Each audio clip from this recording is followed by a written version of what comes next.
I stared at the cell cultures through the microscope, my mind focused on the ongoing pharmaceutical trials. The sterile environment of my research lab at Chen Pharmaceuticals felt like a sanctuary. That is, until my phone started buzzing incessantly. I tried to ignore it, knowing I needed to document these results before the cells degraded. Dr. Parker, your parents are here. My research assistant's voice carried a note of concern. They're quite insistent on seeing you. My heart dropped. With my sister Emma's divorce proceedings and my upcoming wedding, I knew this unexpected visit couldn't mean anything good. Taking a deep breath, I carefully documented my observations before removing my safety goggles. Sarah. My mother's voice echoed through the lab as soon as I opened the door. Several of my colleagues looked up from their workstations. We need to talk about your wedding. Mom, Dad, this is a restricted research area, I said quietly, ushering them toward my office.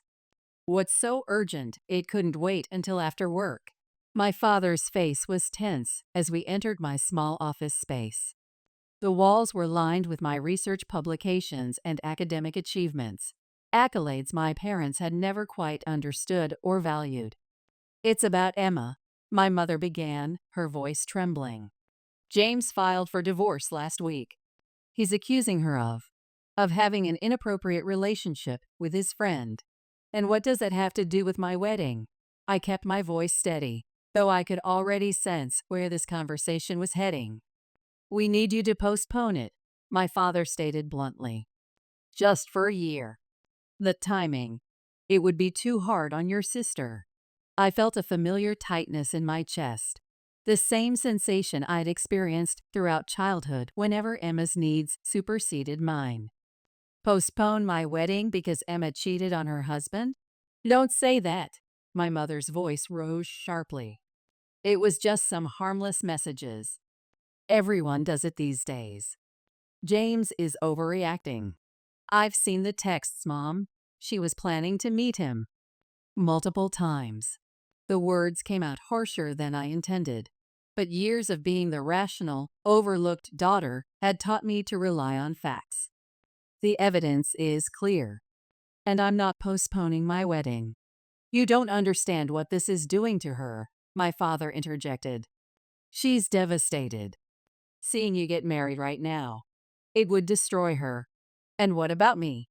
I gestured to the wedding planning folder on my desk. Everything's paid for. The venue, the catering, the flowers.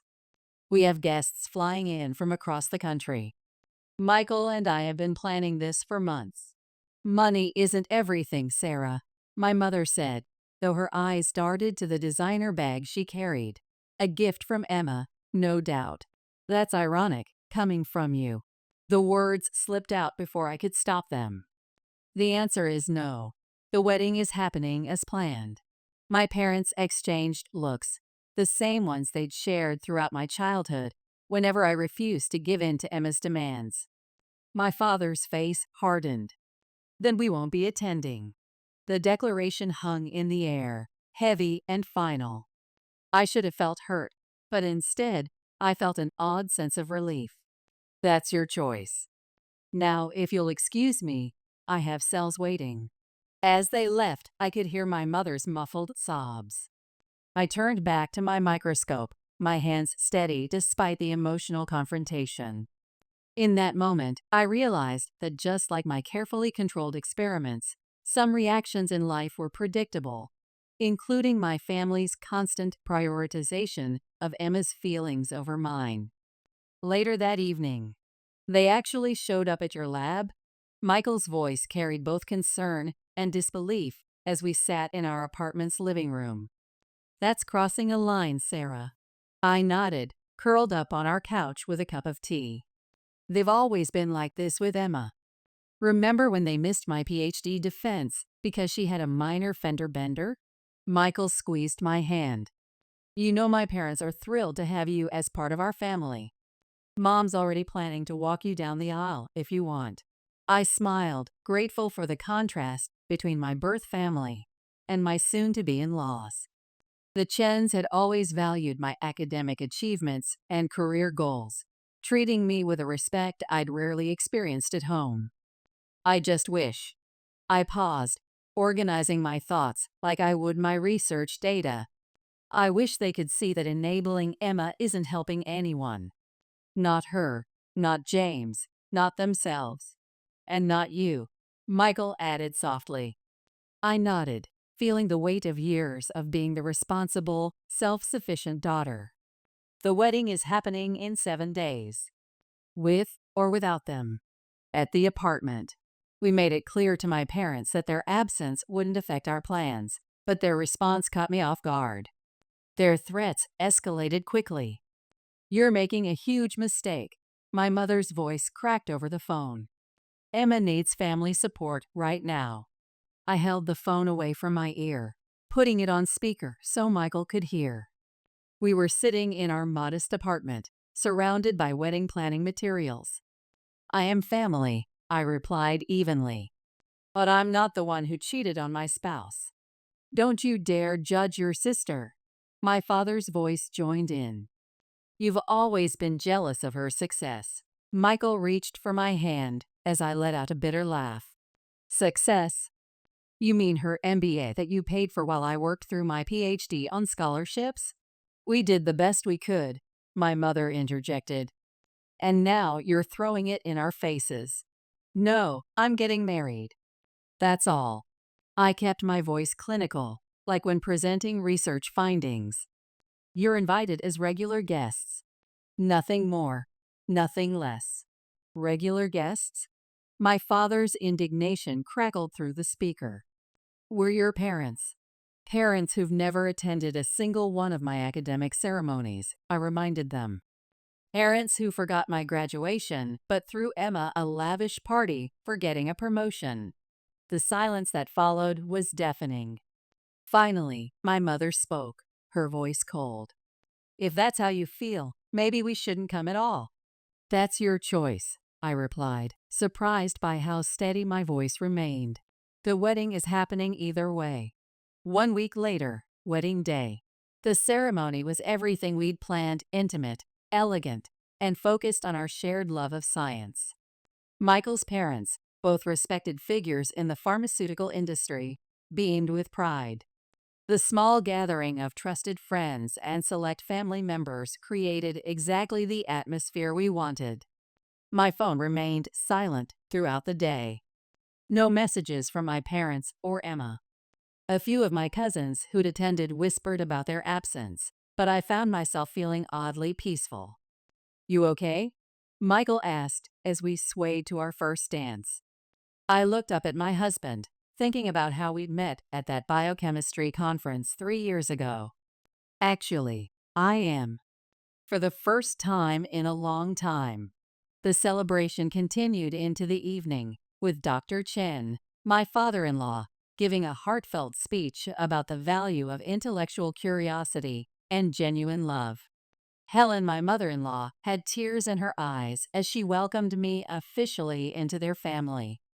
Later that night, Sarah, your phone's been buzzing, Michael called from our hotel room sitting area. I emerged from the bathroom, still in my wedding dress, to find my screen filled with notifications. A post from Chen Pharmaceuticals' official social media account had gone viral, featuring photos from the wedding of their star researcher and the CEO's son. Well, I sighed, watching the messages pour in from my parents. I guess they finally figured it out. Michael wrapped his arms around me. You never told them I was more than just another employee. They never asked, I replied simply. They were too busy managing Emma's career path to notice mine. The phone kept buzzing with increasingly frantic messages. I silenced it, turning instead to my new husband. Let's enjoy our wedding night. They can wait. Like we waited all those times they chose Emma over you? Michael's tone carried a hint of protective anger. I shook my head, smiling. No. This time, they can wait forever. 2 days after wedding. The confrontation I'd been expecting finally arrived.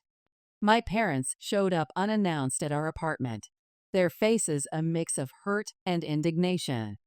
"You deliberately misled us," my father accused as soon as I opened the door. The morning sun cast harsh shadows across his face. "Come in," I said, keeping my voice professional. "Michael's here too." They entered our modest apartment, the one we'd kept despite our combined income, preferring to invest in research equipment and scientific conferences. "A pharmaceutical empire." My mother's voice trembled. "All this time, you married into Chen Pharmaceuticals." "I married Michael," I corrected, settling into my research chair. "His family's company is where I've worked for years, earning my position through my research, not marriage." "You should have told us." My father paced our living room. "Do you know how many networking opportunities we've missed?" Michael emerged from his home office, laptop in hand. "Is that really your concern right now? Not that you missed your daughter's wedding?" My mother's tears started flowing. The same theatrical display I'd seen whenever Emma needed something. "We could have helped your business grow. Made connections." "That's exactly why I didn't tell you," I stated firmly. "I've seen how you act around wealthy people. The groveling, the constant business pitches. We're your parents." My father's voice rose. "We deserve to know. Like I deserve to know why you skipped my PhD defense." The words came out sharp, clinical. "Or why Emma's art school tuition was more important than my research grants." "That's different," my mother protested. "Emma needed." "Emma always needs something," I interrupted. "And I've always been expected to give way." "Not anymore."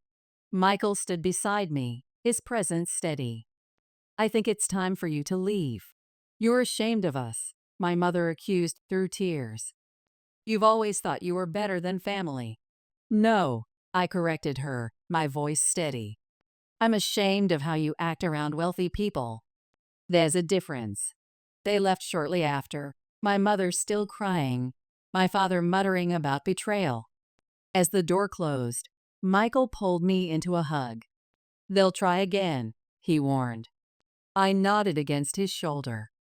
"I know, but this time, I'm not giving in." Later that evening, "Sarah?" Michael called from his laptop. "My parents want to remove the wedding post from the company's social media." I thought about it, remembering all the times I'd hidden my achievements to avoid overshadowing Emma. "No. Leave it up. I'm proud to be part of this family." At the Chen family estate, 2 weeks later. "Your parents are here." Helen Chen's worried voice came through my phone. "They just showed up at our house." My stomach clenched. Michael and I had just returned from our honeymoon to the Cayman Islands. "We'll be right there." The drive to the Chen estate felt endless.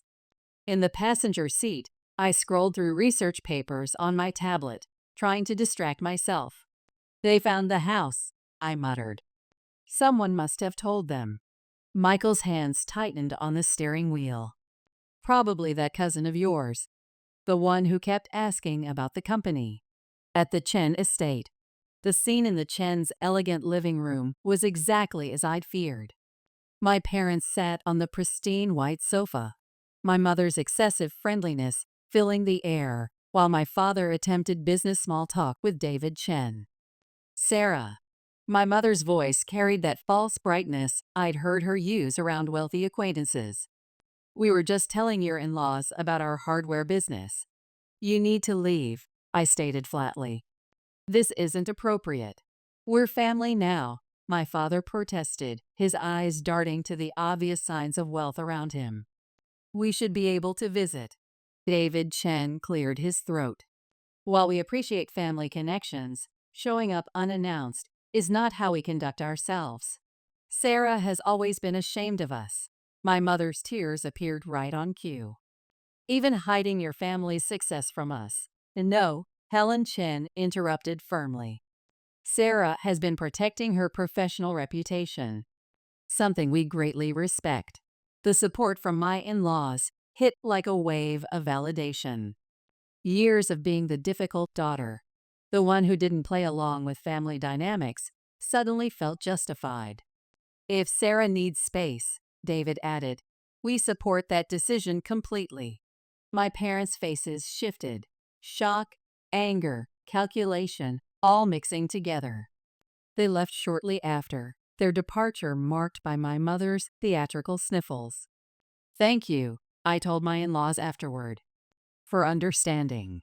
We recognize achievement, Helen smiled, in all its forms. 3 weeks later, the message came from an unknown number. This is Emma. How could you do this to our parents? I showed the phone to Michael as we unpacked boxes in our new house, a wedding gift from the Chens. You've always had everything, the next message read. And now you're breaking apart our family. Everything? I typed back. Like the parents who attended your events? Who funded your education? Who are now choosing your divorce drama over their other daughter's wedding? Her response was immediate. You've always been jealous. Now you're just showing your true colors. No, Emma. I'm showing my boundaries. Good luck with the divorce. I blocked the number, turning back to our new home. Through the window, I could see my research lab in the distance. Ready for our new life? Michael asked. I nodded, thinking of the pharmaceutical trials we were developing. More than ready. 1 year later, the lab was quiet as I reviewed our latest trial results. Our breakthrough in targeted drug delivery was showing promising results, and the research paper was nearly ready for publication. Dr. Parker Chen? My research assistant knocked gently. Your cousin James is here. I looked up, surprised. James had been one of the few family members who attended our wedding. His expression was apologetic as he entered. I need to confess something, he started. I was the one telling Emma about your movements. Before the wedding, after. The betrayal stung, but differently than my parents' actions had. Why? I thought I was helping. He shifted uncomfortably in his chair, trying to reconcile the family. I was wrong. I nodded, appreciating his honesty, while making a mental note to remove him from our trusted circle. Thank you for telling me. Later that evening, at home, Emma moved to Seattle. I told Michael as we prepared dinner in our kitchen. Dad and Mom sold the hardware store to follow her there. Michael paused, chopping vegetables.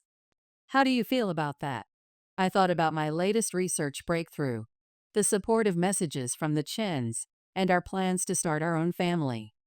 Relieved, actually. They can't show up unannounced anymore. Speaking of family plans, Michael smiled. Should we tell them about the baby? My hand rested on my still flat stomach.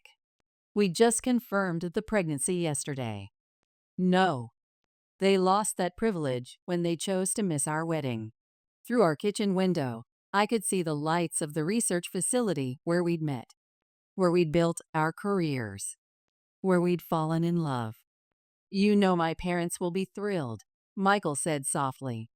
I know, I smiled. That's what real family support feels like. Epilogue. The research lab hummed with activity as I supervised our latest trials. My slightly rounded belly now visible under my lab coat, I felt more certain than ever about our choices. The paper we'd published had garnered international attention. The Chens had hosted a celebration dinner, proud of both their son and daughter-in-law's contributions to medical science. Dr. Parker Chen? My assistant appeared again. Your in-laws are here. They brought lunch. I smiled, saving my work. Some relatives you're born with, others you choose. And sometimes, if you're lucky, the ones you choose turn out to be exactly the family you needed all along.